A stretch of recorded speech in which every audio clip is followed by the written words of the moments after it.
रोज एक नई कहानी देखने के लिए चैनल को सब्सक्राइब करें और बेल आइकन दबाना ना भूलें। छुटकी रसोई में टेबल पर चढ़कर चीनी का डब्बा उतार रही थी। तभी उसका पैर फिसल जाता है और वो धम से टेबल से नीचे आ गिरती है। साथ ही चीनी का डब्बा भी नीचे गिर जाता है और पूरे किचन में चीनी फैल जाती है। शोर की आवाज सुनकर रसोई में छुटकी की माँ गौरी और भाभी नव्या आते हैं। तभी नव्या बोलती है, अरे ननद जी, जब आपको पता है आप इत्तू सी है तो क्यों करती हैं ये काम? कभी माइनस में चली गई तो हम क्या करेंगे? भाभी, मेरा हाल पूछने की जगह आपको मेरा मजाक सूझ रहा है। अले ले, मेरी बेबी को गुस्सा आ गया। बेबी को क्राई आ रहा है। माँ देख रही है ना भाभी को, कुछ कहती क्यों नहीं है आप इन्हें? कैसे मेरा मजाक बनाती जा रही है। काहे का मजाक बना दिया तेरा? सही कह रही है। एक तो इस छोटे कद की वजह से तेरा कहीं रिश्ता नहीं हो रहा। अब कोई हाथ पैर टूट गया तो लेने के देने पड़ जाएंगे। माँ, इसमें मेरी क्या गलती है? मैं अपनी मर्जी से थोड़ी ना छोटी हुई हूँ। भगवान ने मुझे जैसा बनाया है वैसी ही रहूंगी ना। ननद जी, बुरा ना मानो। आपकी पाव भर की जवानी को संभाल कर रखो ताकि कोई आधा किलो मिल जाए आपको। अच्छा भाभी, आपकी हाइट अच्छी है ना, तो आपको बड़ा घमंड है अपने आप पर। ना, मुझे कोई घमंड नहीं है। मैं तो बस तुम्हारा यानी अपनी बोनी ननद का भला चाहती हूँ, तभी तो रोका टोकी हंसी मजाक करती हूँ। अब तुम दोनों ननद भाभी रसोई साफ करो और फिर चाय बना कर ला बहू। इतना कहकर गौरी वहाँ से चली जाती है, जिसके बाद छुटकी और नव्या मिलकर रसोई में बिखरी हुई चीनी को साफ करने लगते हैं। तभी छुटकी अपने हाथों से उठाकर चीनी एक पन्नी में भरने लगती है। तभी नव्या हंसते हुए कहती है, ननद जी देखो, फिर कहोगी कि मैं मजाक बनाती हूँ। तुम काम ही क्यों करती हो खुद का मजाक बनवाने का? मतलब क्या है आपका? मतलब ये है ननद जी कि आप जो ये अपने जरा जरा से हाथों से लगी हुई हो ना चीनी साफ करने में, इससे तो कल तक भी नहीं होगा। साइज देखो अपने हाथों का, जैसे रोटी बनाने के लिए आटे की लोई में से किसी ने एक्स्ट्रा आटा निकाल दिया हो। इत्तू से भी इत्तू हैं। भाभी, हाथ इत्तू सा हो या इतना बड़ा हो, काम ना सही से करते हैं। काम तो करना जानते हैं ना, यही बहुत बड़ी बात है। काम फैलाना भी अच्छे से जानते हैं, जैसे कि अभी फैला रखा है। तो फिर एक काम करो, आप ना अकेले ये सारी चीनी साफ कर लो, मैं नहीं कर रही आपकी हेल्प। कोई नहीं, मत करो। जाते जाते डस्ट रैक दे जाना। वो भी खुद ही ले लो ना। दे दो ना, अपने इत्तू से पैरों से चल कर जाओ। सच में चाबी वाली गुड़िया लगती हो। बस भाभी, मुझे कुछ नहीं सुनना, बहुत हो गया। आज के लिए इतना बहुत है। आप करती रहो अकेले काम, मैं जा रही हूँ। इतना कहकर छुटकी वहाँ से चली जाती है और नव्या अकेली ही सारी रसोई को साफ करती है। नव्या की ननद छुटकी अपने नाम की तरह ही बहुत छुटकी सी थी, जिस वजह से सभी लोग उसका खूब मजाक बनाया करते थे। साथ ही उसके बोनेपन की वजह से कहीं भी उसका रिश्ता नहीं होता था। तो वहीं नव्या की हाइट काफी अच्छी थी, जिसके चलते वो अपनी ननद का खूब मजाक बनाती। ऐसे ही एक दिन नव्या हाथों में कुछ पुरानी साड़ियाँ लिए वहाँ आती है और छुटकी को देते हुए कहती है, छुटकी मतलब ननद जी, ये सारी की सारी साड़ियाँ आप ही रख लो। मैं रख लूं? भाभी क्या बात है, सुबह सुबह अफीम खा ली क्या, जो नशे में उठाकर साड़ियाँ ले आई? छुटकी, कद से ज्यादा लंबी जुबान मत खोला कर। माँ जी, वो क्या है ना, मेरी इन साड़ियों को ना चूहा काट गया। अब मैं इतनी लंबी हसीन हूँ, ये कटी हुई साड़ियाँ थोड़ी पहनूंगी, इसलिए ननद जी पहन लेंगी। कटा हुआ हिस्सा हम अलग कर देंगे, फिर इनके नाप की बढ़िया छोटी छोटी साड़ियाँ बन जाएंगी। भाभी, आपको कोई और दूसरा काम नहीं है? जब देखो तब मेरा मजाक बनाती रहती हो। क्या करूँ ननद जी, आप इतनी क्यूट हो ना कि मन करता है आपको गोद में उठाकर पूछूं, मेरे बाबू ने खाना खाया, मेरे बाबू ने मम पिया, मेरे बाबू को भुक्की भुक्की लगी है। भाभी, बहुत हो गया। अगर अब आपने मेरा मजाक बनाया ना, तो मुझसे बुरा कोई नहीं होगा। ननद जी, नाराज क्यों होती हो? अच्छा चलो, सॉरी रख लो, कुछ नहीं कहूँगी अब। खुश? ऐसे ही हंसी मजाक करते करते वक्त बीत जाता है। नव्या और गौरी मिलकर काफी जगह छुटकी के रिश्ते की बात चलाते हैं, पर कहीं भी उसका रिश्ता पक्का नहीं होता, जिस वजह से गौरी की चिंता अब छुटकी को लेकर और बढ़ जाती है। तो वहीं बार बार ना सुनकर कहीं ना कहीं छुटकी का यकीन भी खुद से टूटने लगा था। ऐसे ही एक शाम छुटकी अपने कमरे में बैठी हुई जोर जोर से रो रही होती है और खुद से कहती है, क्यों भगवान क्यों? मेरे साथ इतनी बड़ी नाइंसाफी क्यों की आपने? मुझे ही इतना छोटा क्यों बनाया कि जिसे देखो वो मेरा मजाक ही बनाता रहता है?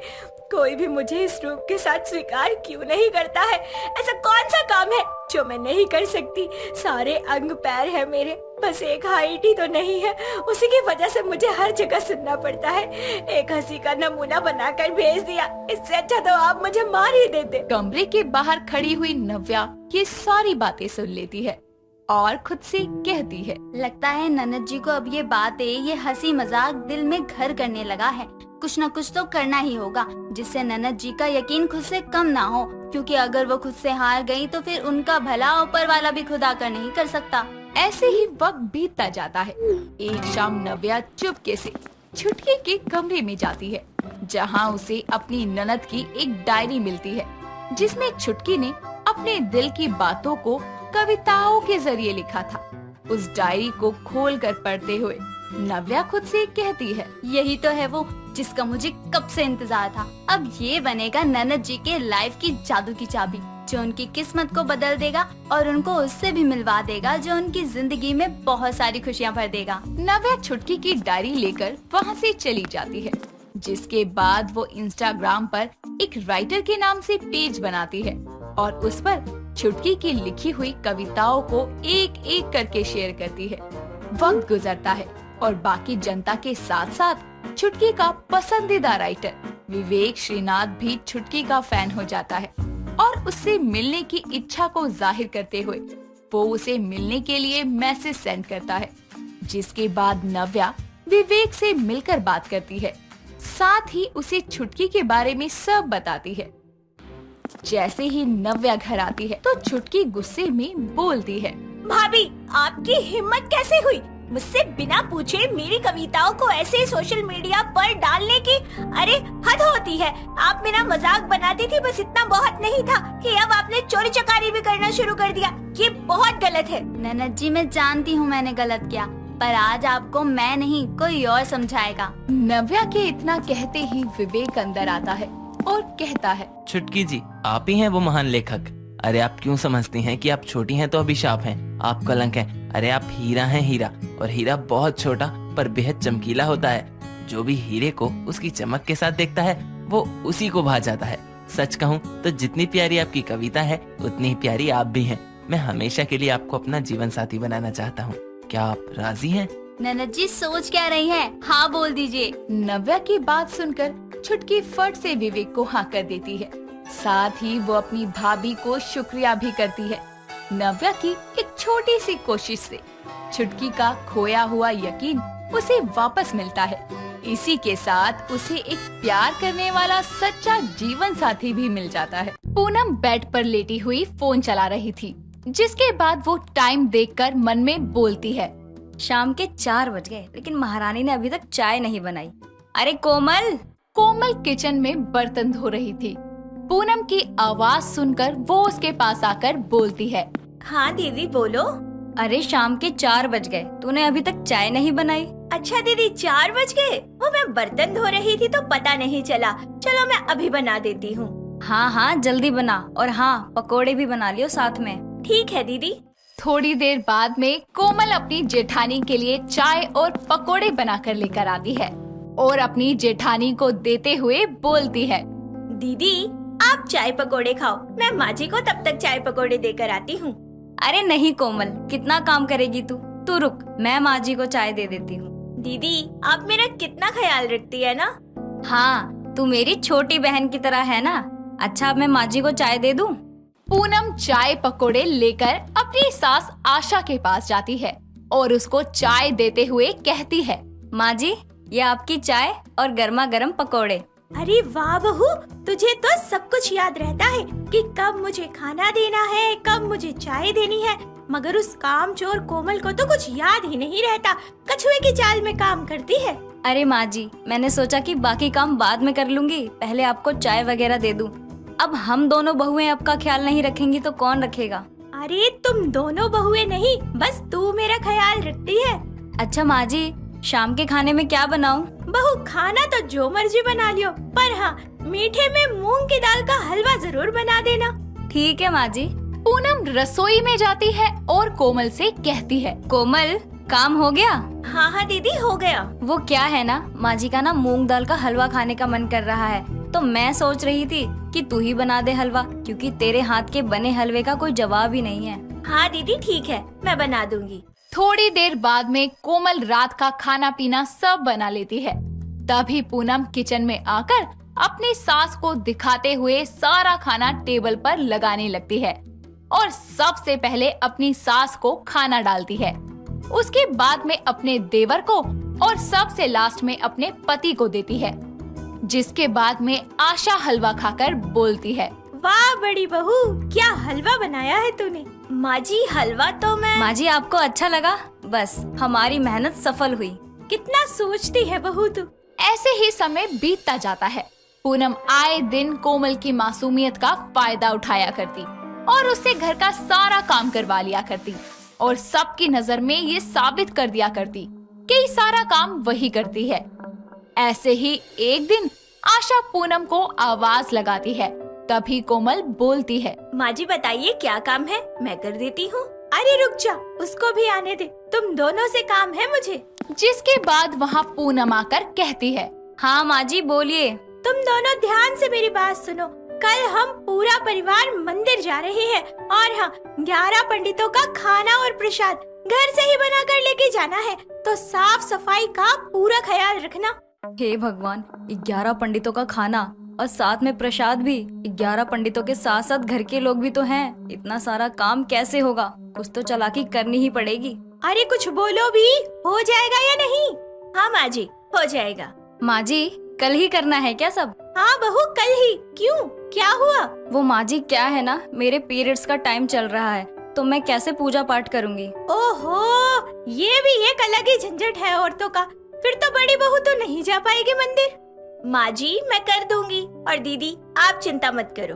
कोमल तो रेंग रेंग के काम करती है, पर चल कोई बात नहीं, मैं तेरी ननद को बुला लेती हूँ, वो आ जाएगी, मदद कर देगी। और वैसे भी हमें वहाँ 4-5 घंटे तो लग ही जाएंगे। 4 से 5 घंटे, मजा आ गया अब तो। कल आराम से पिज्जा ऑर्डर करूंगी और मूवी देखूंगी। ऐसे ही अगले दिन सभी लोग मंदिर के लिए निकल जाते हैं और ऐसे ही शाम हो जाती है। तभी पूनम मन में सोचती है, इतना टाइम हो गया, अभी तो कोई आया क्यों नहीं? फोन करूं क्या? अरे छोड़ना पूनम, अरे नहीं, कर ही लेती हूँ। पूनम अपनी देवरानी को कॉल करती है और बोलती है, अरे कोमल, कहाँ रह गए तुम सब? अरे दीदी, हम मंदिर घूमने के बाद ना वाटर पार्क चले गए थे, बड़ा मजा आया और अब 3D मूवी देखने जा रहे हैं। बस आप भी होती तो और ज्यादा अच्छा लगता। इतना बोलकर कोमल कॉल को काट देती है। तभी पूनम गुस्से में बोलती है, मेरा सारा मजा किरकिरा कर दिया। मेरी चाल मुझ पे ही उल्टी हो गई। सब लोग वहाँ मजे कर रहे हैं और मैं यहाँ घर की रखवाली कर रही हूँ। ऐसे ही समय बीतता जाता है और एक दिन आशा पूनम से बोलती है, पूनम बहू, कल तेरी ननद आ रही है घर पर, तो हाँ, उसकी पसंद का सारा खाना बना देना। क्या दीदी आ रही हैं? हाँ, इसमें चौंकने वाली कौन सी बात है? नहीं माँ जी, अच्छी बात है ना, दीदी आ रही हैं। वो क्या है ना, मन भी लगा रहेगा अब तो। और हाँ, जब तक मेरी बेटी इस घर में रहेगी ना, तब तक सारा खाना उसके पसंद का ही बनेगा। ठीक है माँ जी। पूनम कोमल के पास जाकर उससे बोलती है, कोमल, एक गुड न्यूज दूं तुझे? हाँ दीदी, बोलो ना। कल हमारी ननंद आ रही है। वाओ, ये तो बहुत अच्छी बात है। हाँ, वो क्या है ना कि जब तक वो यहाँ रहेंगी तब तक हमें उन्हीं की पसंद का खाना बनाना पड़ेगा। और तुझे तो पता है कि उनको तेरे हाथ का खाना कितना पसंद है। आप चिंता मत करो, मैं सब कर दूंगी। ऐसे ही अगले दिन कोमल और पूनम की नंद वर्षा आती है। वर्षा अपनी माँ के साथ बैठकर बातें शातें करती है। तभी पूनम वर्षा के लिए चाय नाश्ता लेकर आती है और चाय देकर वहाँ से चली जाती है।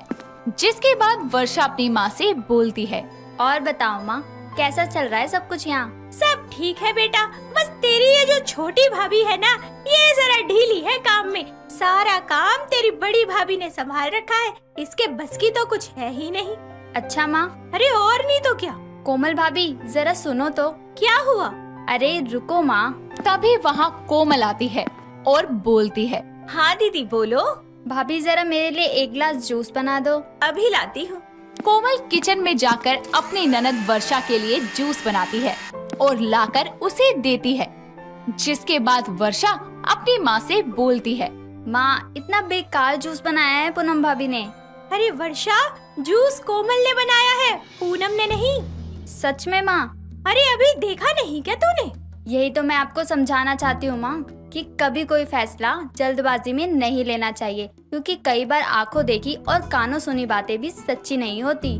मतलब ये सारा घर का काम कोमल भाभी किया करती हैं, और जब उनका काम हो जाता है तो पूनम भाभी पीछे से आकर उस काम का पूरा क्रेडिट अपने नाम कर लेती हैं। तुझे कैसे पता ये सब? कोमल भाभी ने मुझे बताया, तभी मैं यहाँ आई हूँ आपको समझाने। और मैंने बोला भी उनको कि वो आपसे बोले, मगर वो कहती हैं कि मैं नहीं चाहती कि लड़ाई का जरिया बनूं। जैसा चल रहा है ठीक है।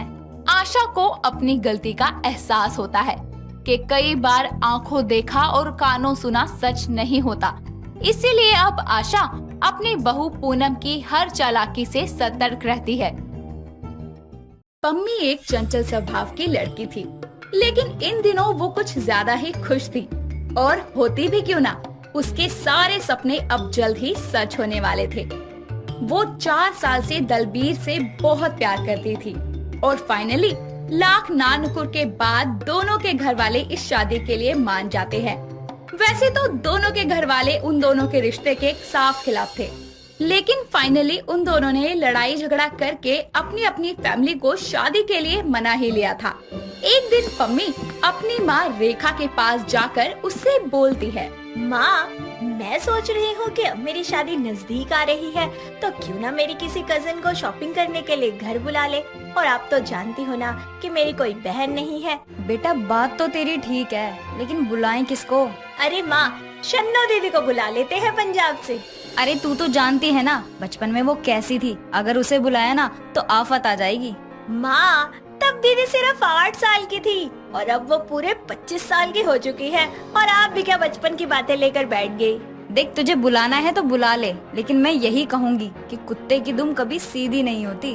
रेखा अपनी बेटी पम्मी को लाख बार समझाती है कि वो शन्नो को इस शादी में ना बुलाए और शादी की शॉपिंग में उसका साथ तो बिल्कुल भी ना मांगे, लेकिन पम्मी रेखा की किसी भी बात पर कोई ध्यान नहीं देती और तुरंत रेखा के सामने ही अपने कजन शन्नो को पंजाब कॉल करती है और बोलती है, दी कैसी हो आप? ना कॉल करती हो ना मैसेज करती हो, आपको तो अपनी छोटी बहन की याद ही नहीं आती। कैसी बात कर दी यारा, याद आती है और बहुत आती है। ये बता कॉल कैसे किया? मैंने सुना है तेरी शादी होने वाली है, तो कैसे चल रही है शादी की शॉपिंग? ये बता लड़का कौन है और शादी में बुलाएगी ना? अरे दीदी, एक साथ कितने सवाल करोगे आप? आपको बुलाने के लिए ही तो कॉल किया है। मतलब मैं तेरी बात समझी नहीं। अरे मतलब गया भाड़ में, आप बस आ जाओ, दोनों मिलकर शादी की शॉपिंग करेंगे। तू बुलाए और मैं ना आऊं, ये तो हो ही नहीं सकता। शन्नो कुछ दिन बाद में अपना सामान लेकर पंजाब से पम्मी के घर आ जाती है, जिसके बाद दोनों कजन मिलकर शादी की सारी शॉपिंग करते हैं। कभी वो किसी दुकान से लिपस्टिक लेते तो कभी किसी दुकान से चूड़ियाँ। इसी के साथ साथ शन्नो पम्मी को मेकअप का सामान भी 50% ऑफ पर दिलाती है। धीरे धीरे पम्मी शन्नो के साथ अपनी शादी की सारी शॉपिंग कर लेती है और इसी के साथ साथ शन्नो पम्मी को सस्ते दामों पर सारा सामान भी दिलवा देती है। तभी एक दिन पम्मी रेखा से बोलती है, माँ देखो ना, आप बेकार में ही शन्नो दीदी को गलत समझ रहे थे। उन्होंने मेरी शादी की शॉपिंग में मेरी कितनी मदद की, ऊपर से जो डिस्काउंट दिलाया वो अलग। हाँ हाँ, चल चल, अब अपनी माँ को मत सिखा। मैं अभी भी यही कहूँगी कि अपनी आंखें और कान खुले रख। इतना कहकर रेखा चली जाती है, लेकिन पम्मी को शन्नो पर अंधा विश्वास था। शादी के 1 हफ्ते पहले पम्मी के मन में ख्याल आता है और वो एक रात अपनी शादी की शॉपिंग का मेकअप चेक करती है, जिसके बाद वो देखकर बोलती है, हाय राम रे, ये क्या हो गया?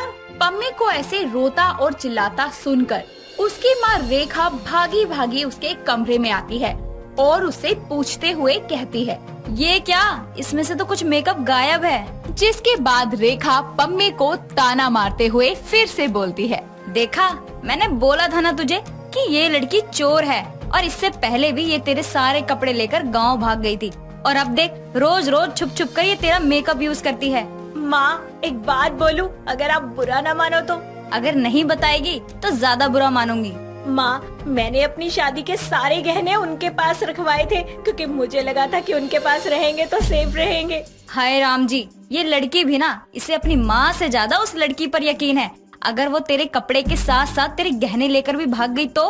माँ, आप मेरी मदद करो ना, क्या करूँ ये बताओ। अब करना क्या है, उस लड़की के आगे हाथ जोड़ लेते हैं और भगा देते हैं उसे। नहीं माँ, उन्हें बुरा लगेगा, हो सकता है कि उन्होंने ये सब ना किया हो। एक तरीका है मेरे पास, हम दोनों उसके कमरे में चलते हैं और अलमारी में चेक करते हैं कि गहने हैं या नहीं। तब दूध का दूध और पानी का पानी अपने आप हो जाएगा। रेखा और पम्मी दोनों शन्नो के कमरे में जाते हैं और शन्नो के अलमारी चेक करते हैं। रेखा का शक सही निकलता है, अलमारी में कोई गहना नहीं था। जिसके बाद रेखा वहीं दहाड़े मारकर रोना शुरू कर देती है। हाय राम जी, मैं तो लुट गई, बर्बाद हो गई। मेरी बेटी की शादी अब कैसे होगी? रेखा के रोने का शोर सुनकर शन्नो जाग जाती है और दोनों से पूछती है, क्या हुआ? आप इस वक्त मेरे कमरे में और आप दोनों इतना रो क्यों रहे हैं? अब ये भी बताना पड़ेगा क्या कि हम क्यों रो रहे हैं और तूने क्या किया है? अरे मामी जी, जब तक बताओगी नहीं मुझे पता कैसे चलेगा? अरे वो क्या बोलेंगी, मैं बताती हूँ। रोए नहीं तो क्या करे दीदी, आपने जैसे 8 साल की उम्र में मेरे कपड़े चुराए थे, अब मेरी शादी के गहने चुरा के पंजाब भेज दिए। अरे मैंने तो पहले ही बताया था तुझे कि ये लड़की सही नहीं है, लेकिन तू तो मेरी एक बात नहीं मानती। अरे 8 साल से चोरी करती आ रही है, ऐसे कैसे छूट जाएगी ये आदत? आप लोग मेरी बात तो सुनो। पम्मी, तुम्हारे गहने मामी के कमरे में सेफ में हैं। मुझे लगा कोई गहने चुरा ना ले, इसलिए मैंने उन्हें मामी के कमरे में रख दिया। इतना कहकर शन्नो पम्मी और रेखा को लेकर रेखा के रूम में जाती है और गहने दिखाकर बोलती है, ये देखो पम्मी, तुम्हारी शादी की शॉपिंग के सारे गहने, पर अब मुझे चलना चाहिए। पम्मी रोते हुए शन्नो के पैरों में गिर जाती है और बोलती है, दीदी मुझे माफ कर दो प्लीज, मेरी शादी से पहले कहीं मत जाओ। हाँ बेटा, मुझे माफ कर दे, मैंने ही इसके दिमाग में शक का कीड़ा भरा। अगर आप दोनों को दिल से अपनी गलती का पछतावा है तो मैं कहीं नहीं जाऊंगी। बेटा, ये बात तो मैंने ही इसके दिल में डाली थी कि तुझे चोरी की आदत है, ये तो सब कुछ भूल गई थी। मुझे माफ कर दे बेटा। पर दी, आपने मेरी शादी के शॉपिंग में से मेकअप का सामान तो यूज किया है ना, जबकि आप जानती थी कि वो सामान मुझे अपने साथ लेकर जाना है। अरे बाबा, मैंने तेरा कुछ यूज नहीं किया, वो सब बचपन की बातें थी जब मैं तेरी चीजें चुराकर इस्तेमाल करती थी। तो फिर मेरा सारा मेकअप का सामान कहाँ गया जो आपने मुझे 50% ऑफ पे दिलाया था? जिसके कई देर सोचने के बाद में तीनों मिलकर प्लान बनाते हैं और शन्नो बोलती है, हम पम्मी के कमरे की निगरानी करेंगे। जो भी चोरी करने आ रहा है दोबारा चोरी करने जरूर आएगा, जिसके बाद हम उसे रंगे हाथों पकड़ेंगे। हाँ दीदी, बहुत अच्छा प्लान है। मैं तो उस चोर की चटनी बना दूंगी जिसने मेरा सामान चुराया। जिसके बाद वो तीनों मिलकर पम्मी के कमरे की निगरानी करती हैं ताकि पता चल सके कि मेकअप आखिर जा कहाँ रहा है। तीनों रात को पम्मी के कमरे में छुपकर बैठ जाती हैं, लेकिन ना कोई मेकअप चुराने आता है और ना ही इस्तेमाल करने। जिसके बाद पम्मी की आंख लग जाती है और शन्नो और रेखा जगे थे। आखिर सोते कैसे, उन्हें चोर का पता जो लगाना था। जिसके बाद अचानक तभी पम्मी नींद में चलते हुए गाना गाती है, मेरी शादी की शॉपिंग के सैंडल, मेरी शादी की शॉपिंग का मेकअप। इतना कहकर वो नींद में थोड़ा मेकअप और सामान उठाती है और उसे ले जाकर किसी बैग में छुपा देती है। जब शन्नो और रेखा वहाँ जाके देखते हैं तो सारा गायब हुआ शादी की शॉपिंग का सामान वहाँ मिल जाता है। जिसके बाद ये सारी बातें याद करके वो सुबह पम्मी को बताते हैं और तीनों जोर जोर से हंसते हैं। दोस्तों, अगर आपको ये कहानी पसंद आई तो इसे लाइक करें, शेयर करें और कमेंट करके बताएं कि कहानी में आपको सबसे अच्छा क्या लगा।